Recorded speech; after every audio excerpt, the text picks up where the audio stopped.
from the country. Well, I'm joined now by Farkhunda Zahra Naderi, who's a member of Afghanistan's High Council for National Reconciliation and is a former senior advisor to President Ashraf Ghani. Very good to talk to you.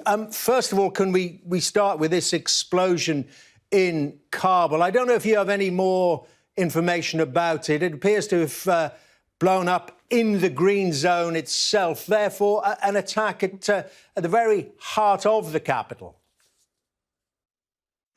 Yes, a terrible news from Kabul again, and it was a terrible attack and shook many people inside the capital. But at the same time, you know that many people tonight in Kabul with other provinces started reciting that Allahu Akbar, the God is greater, as a support to the Afghan National Army. This incident has been devastating. But even though you mentioned that no one has claimed this attack, but I personally believe that I think many people even in Afghanistan believe similar to what I believe, that Taliban are somehow responsible, if it directly comes from them or indirectly, because we need peace in Afghanistan at this time, and the Afghan people have been raising their voice clearly so far for a peaceful Afghanistan, want to go through a peace process. But since Taliban has been very aggressive towards the peace process in Afghanistan, and they have been attacking different provinces, even the attack that doesn't come directly from them, the responsibility must be attached to them, because they are bringing such a kind of violation of the peace process, as well as, encouraging more violence than bringing an peace, meaning there is not that much intention of Taliban towards the peace process, even though officially they keep saying that they are, they believe in the peace process and they want to carry on with it. But we need action.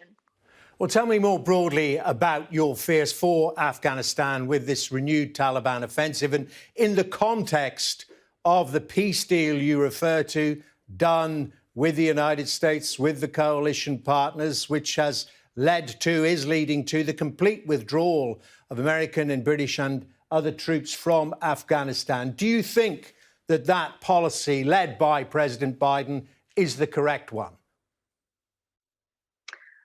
Well, I'm keep saying, and I repeat once again, the withdrawal of international army or our partners from Afghanistan after 20 years is making sense. But the way this withdrawal has been taking place, it has been very irresponsible. And you see, if it was not irresponsible, we wouldn't face such a kind of problem after 20 years in Afghanistan. After when background was given to the U.S. Army when they left Bagram, the whole panic started from there, and we went through a district collapse one after another. And that kind of evacuation was irresponsible in many ways, that we are still suffering. You see a lot of, even in your screen right now showing different Afghans being displaced, and many provinces went through terrible experiences that they brought up not only the trauma of 20 years ago, what Afghan people went through during Taliban's regime, but also even cruel scenes. Let me just talk about one of the incidents beside what happened in Kabul right now from Balkh, that one of the Afghan women was killed because the way she was dressed today and the way she came out of the home without any man companion, she was actually killed by Taliban. But of course, they deny it. Again, let me clarify that any area that is under the control of Taliban and such a kind of cruel action happens, it directly or indirectly, it is attached to the action of Taliban, because they have been emerging themselves again into power through violence and through force, that actually, giving so much encouragement to so many criminal people who directly or indirectly see themselves as soldiers of Taliban. And Taliban must take responsibility to these actions, even if they have not directly, committed such a kind of atrocities. Plus, that areas that has been taken control by Taliban, unfortunately, in these areas, the circulation of information is cutting off for different reasons. Because first of all, when we talk about freedom of media or freedom of speech, you have to have security in order to have freedom of speech. But when in the area under control of Taliban, the information or the circulation of information is cutting off, it shows that everyone knows that Taliban doesn't commit themselves in these values. And if they don't, so the journalists do not feel secure to actually, give information about the realities that what happens in those areas that Taliban are taking control. And tell me more about your fears, in particular for women in Afghanistan, if there is a full or even a partial Taliban retakeover. All those young girls, young women who are able at the moment to access education. Could that end? And what about your own safety? Would you fear for that? Well, to be frank with you, in the recent years, and especially within this 1 year and within these months, the women's rights in Afghanistan has been severely violated. Even our international partners in Afghanistan, the way they were listening to women's voices, they don't listen to the same level that they were doing it before.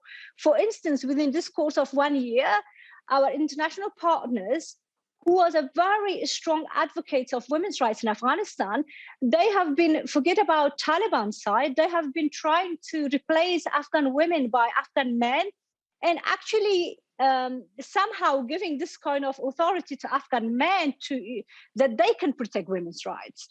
I mean, we have been fighting for 20 years against this, patriarchal society, while we are facing a very, a kind of group that has been violating women's rights to the level that the whole world knows about it. Before facing them, our voice has been badly affected inside the country among those Afghan men who has been our colleagues. So some kind of indirect guarantee is given to men inside Afghanistan, even during the peace process, that they would feel superior to women. And somehow, if they want, they can guarantee some rights for women. Meaning that if you give so much attention to men inside Afghanistan within the regime, you are violating directly women's rights, and you're undermining their struggles, their fights, and the leadership of women inside Afghanistan. Then what kind of rights you can get guaranteed from, from Taliban side?